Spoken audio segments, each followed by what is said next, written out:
All right, guys, y'all looking at the thumbnail. Y'all looking at the title of the video. Y'all already know what time it is. It is time to get active. This one's going to be a doozy. Guys, I'm not going to lie to you. I woke up this morning, wiped the cold out my eye. Shout out to Big. Took a look at my YouTube app. First video at the top.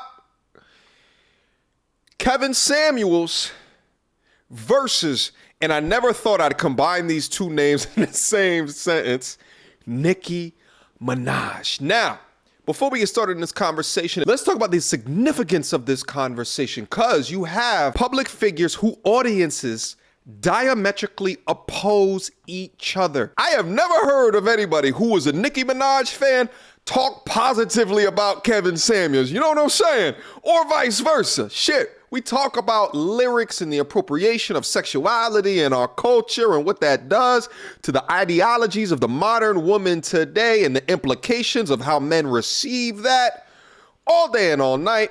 But I think solutions can only be created when the diametrically opposed sides come together and they have a conversation that's full of active listening and thoughtful participation. And all of that is within this video that I'm gonna go over for you guys right now. Also, I think it's an appropriate time to give Kevin his roses. I mean, think about it for a quick second.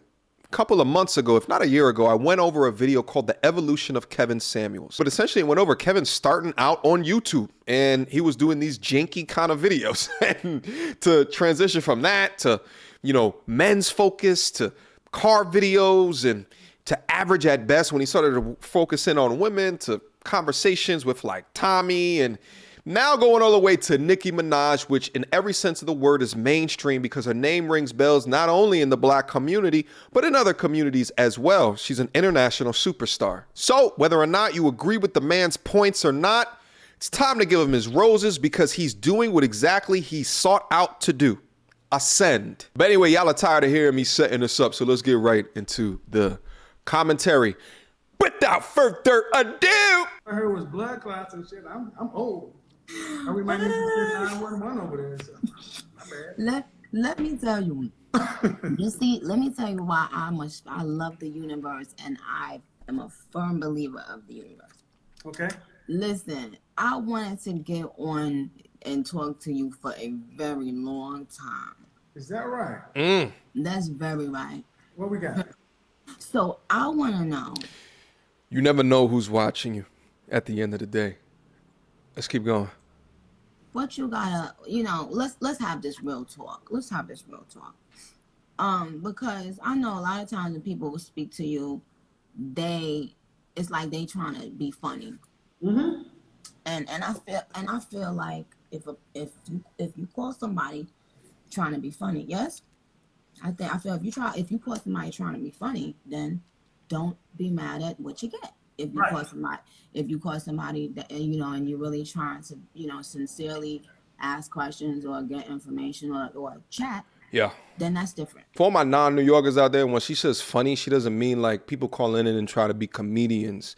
It means like funny style, meaning that they're just saying weird things or trying to get a rise out of you, or they're being belligerent or loud or combative. Funny style. All right, let's proceed. I want to talk to you.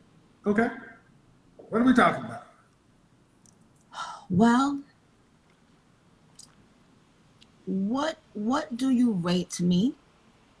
Is that what we're starting off with? Yeah. Do you think the men rate women? No, I thought, isn't that what you do? What have you seen of my content? Have you just seen like the clips? Yeah. I think I always see people calling you and you tell them, you ain't no such and such. You lying to yourself. You ain't this. What I typically don't do is I don't typically rank people. I ask them if they rank themselves. Yeah. I usually ask these questions. So let's start it that way. Kevin is on her platform. Nicki clearly has heard of Kevin before, but she recognizes that she's only seen snippets. So she's giving him the respect of a one-to-one conversation before she makes a judgment call about him, which is very important because snippets of viral content gets put up to these different websites out of context, out of line, in order to paint that person with the existing dirty narrative that the user base loves to hear. What Nicki's doing is very admirable because she doesn't have to conduct the conversation this way, but I think that it actually has something to do with why she's so successful. Take notes. She's an active listener. And instead of Kevin getting up there and firing a bunch of bullshit his way off of clips that she's heard, she's giving him the opportunity to explain. What's also to pick up as well, again, this is a off the cuff conversation. So when Kevin says, what is it that we're going to talk about? Out of all of the things that she's could have grabbed out of all of the viral content, because it's obvious that she hasn't sat down and watched a full broadcast, she says one of his most iconic statements, which is, what do you rate me? Which I think demonstrates the absolute impact of his platform, because prior to that, that question was never asked. Oh, no. You don't ask a woman their age. You don't ask a woman their dress size. You don't ask a woman their weight. You don't rate women in front of them. But he's able to do that not only for impact's sake, but if you're asking for successful men, you're already rating them off of their success. So why can't men rate you back? How tall are you? I'm 5'3". Dress size? My dress size? Fender Don said, like, my dress size? That's a good question. I guess a 4? All right. And on the scale. Yo, was she always like this? Like, I've never actually sat down and watched a full Nicki Minaj like live stream or anything like that. But like, is she playing a character? Y'all leave it down in the comment box down below. Or is this how she always is with her fan base? Nevertheless, y'all already know what time it is, all right? I don't believe she's a size 4. But I think she also just recently had a child. So maybe based off of the child that, you know, she's unsure what her dress size is. But I believe she's had top and bottom enhancements. So maybe that has something to do with her not able to know the answer. Here's the question that I have, though, is that of the listeners to Nicki Minaj that are in the danger zone, what's y'all dress size? Because I guess that the average is way more than a 4. Scale from 1 to 10, you can't use 7. What would you rank yourself? Uh-oh.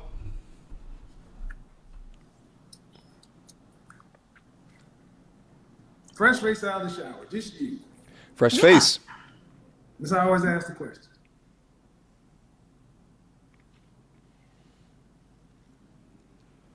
Seven. Can't use 7. That's why 7 is the most common answer. Really? It's the default answer for most people because they don't want to go too high, they don't want to go too low. Well, no, it ain't a default answer for me. Well, let's see. She's crazy as hell. I would give you a 9. I would give you a 9 because you have the facial symmetry and you get additional points for eyes, full lips. See, I'm an actual image consultant. I'm actually extremely surprised Nicki didn't say a 10 on her platform, but I wholeheartedly appreciate her honesty, because if you are in her audience and you just heard her humbly say that I am a 7, I think that it recalibrates what you might think you are in your head. But I'm a little surprised Kevin said 9 there, but let's listen to his explanation. I'm sure you deal with a lot of people who take your pictures and stuff and so forth. You have a symmetrical face. And so it's much more based upon facial symmetry. It's not based on European beauty standards or anything like that. It's much more based upon what babies, animals, human beings have evolved to find attractive. Yeah. Wow. You get additional points because we have evolved to find more slanted eyes, somewhat attractive, especially when they're not on Asian. Wow. But that's not what gets translated. Most of the time, people take my clips and cut it down to something that's gonna make a viral moment. It's gonna start a conversation. Take the good with the bad. Here's what I think. I think Nicki is the quintessential 7. Okay, like, and I know in Kevin's rating system, he doesn't like women to call out 7s, but I actually agree with her. I think that she is, in fact, a 7. But in this sequence, Kevin actually called out the detriment of organizations such as the Shade Room, for example, a platform made by women for women that will make or break careers by taking snippets of conversations out of context or edited in an unfair way to appeal to their audience. They have no obligations to fair reporting or journalism. And actually, as of right now, as of recording this, the Shade Room has not posted this conversation because it doesn't fit their narrative. Kevin Samuel is having a fantastic conversation with a superstar, doesn't fit their narrative. But it is what it is. As Kevin says, you take the good with the bad. Can I say something real quick? Black women, can we stop talking about if these niggas want us or not? Excuse me, Kevin. This is not. I'm talking to black women real quick. Can we stop posting all day on TikTok? Because I newly went to TikTok and I just kept seeing this. Mm-hmm. Black women, can we stop talking about if these successful black men want us or not? Mm-hmm. Like, can we just focus on us and we be successful and then we go out there and we decide who the fuck we want?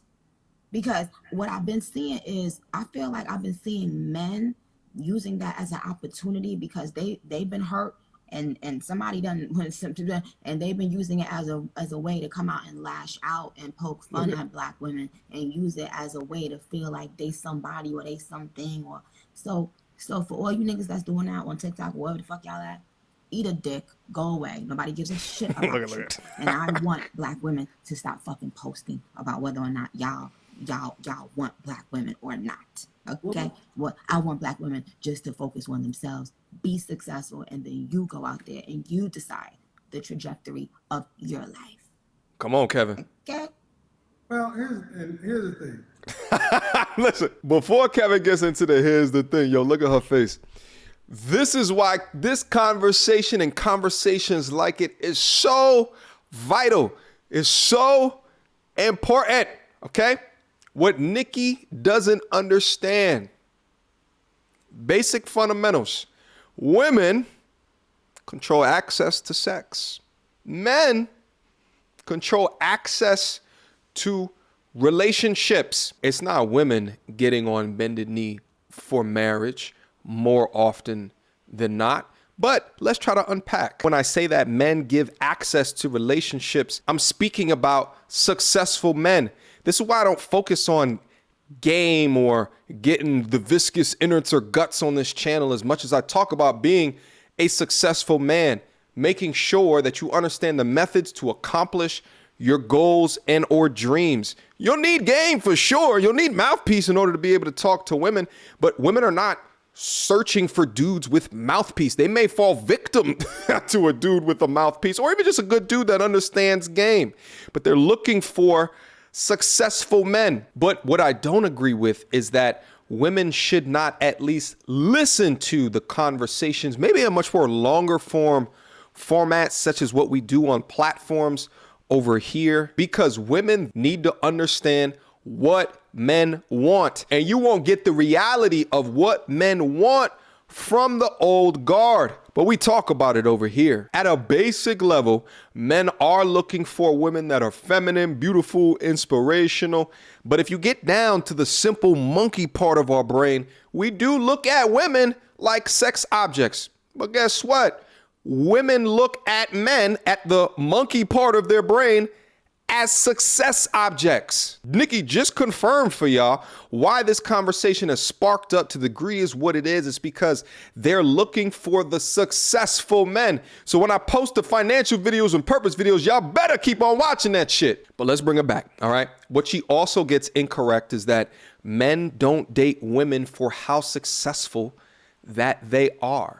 This rhetoric that she's promoting is what creates the boss bae, independent woman culture. And my fear is that women will hear her say that, but take her life where she was independent and able to get married as a example for their lives. Also, when you're telling women to be independent, essentially, and go after your own success, the word success without context is usually conflated with either financial or material gain. But success could also be a great mother. It could also be a fantastic wife and or partner. Success at the end of the day is just simply achieving your goals. And if you want your goals to be in alignment with going on a career path and trajectory without understanding the man that you want, what does he want, and how do you make yourself a better fit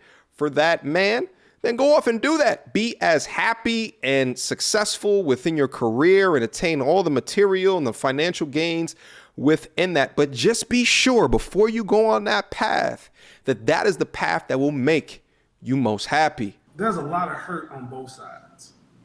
And especially in the Black community, we don't really do a lot with counseling, therapy. I recommend therapy often because we got a lot of stuff individually that we want to deal with. And marriage and relationships are not for everybody. And I'm just ultimately I ask people, what do you want? What do you want? And what are you prepared to do to get what you want? Yeah. And are you willing to pay that cost? It's really the conversation, but it always gets kind of whittled down. But at the end of the day, what we are seeing is, especially if you're under 30, it's harder for guys today under 30 than it was from 50 years ago, because you can't take care of a family on out of high school or just coming out. So they're at the bottom.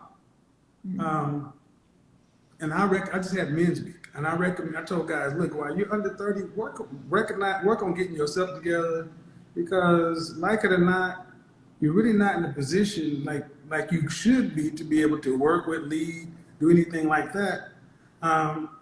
And you see the hate, not the hate, but the hurt on both sides, because a lot of times people will use these talking points to go at and poke women over here, but yeah, that's not what's going on right now. This year we're past the sound. I mean, we still laugh, we still do all that stuff. We're talking about self-awareness and moving the needle. This is absolutely a brilliant answer. He's transitioning or redefining her point to alleviate the perception of it's men's fault. Like, women, stop doing this, and because you're responding to hurt men. He positioned it in a way to say there's hurt on both sides. But it's important for Kevin to acknowledge that, especially on her platform, because the audience members that are listening to her don't have a grasp for how men can be affected with modern times as well. And it continues this vicious hurt cycle that you see happening on a TikTok. But while doing all of this, he still applies pressure to men to focus on themselves, to build themselves up to the best version that they ultimately can. Because he agrees with Nikki that the successful man is really the actor in his conversations when these women call in. Do men really want, because I was having this discussion 2 days ago, do men really want a woman to be all up under them? Baby, hi, yeah, ooh, or do they just say they want that, and when they want that, and when they get it, they be like, because I feel like me being mean is what, yeah. The late great Patrice O'Neal said it the best. We want you around, but not around. Oh. He made a comedy bit where he said, we want you in the house, kind of like around the corner in the vent somewhere. We kind of want you to be like a cat. You call a cat's name, hey, babe. Okay, you there, cool. We just want to know you in touching distance. Big true, big true. The reason why that this is important to bring up, because this demonstrates, again, why this space exists. If Nikki is asking this question, this basic ass question, then what does that tell you about how much women actively think about understanding how men think, feel, and act and want to be treated? The dominant narrative in mainstream media is always geared towards female satisfaction. Guys are very aware of how to keep women happy, but I'd argue it's not the same vice versa. All right, guys, I wanted to share a couple of quick thoughts regarding this monumental discussion. Again, I will leave a link to the full discussion down in the comment box or description box down below. Make sure you guys go up there and watch the full conversation. I don't know if you guys will be able to capture it in the way that I'll have to cut and edit this content up, but I loved how much Nikki sat, listened, and gave Kevin the opportunity to speak.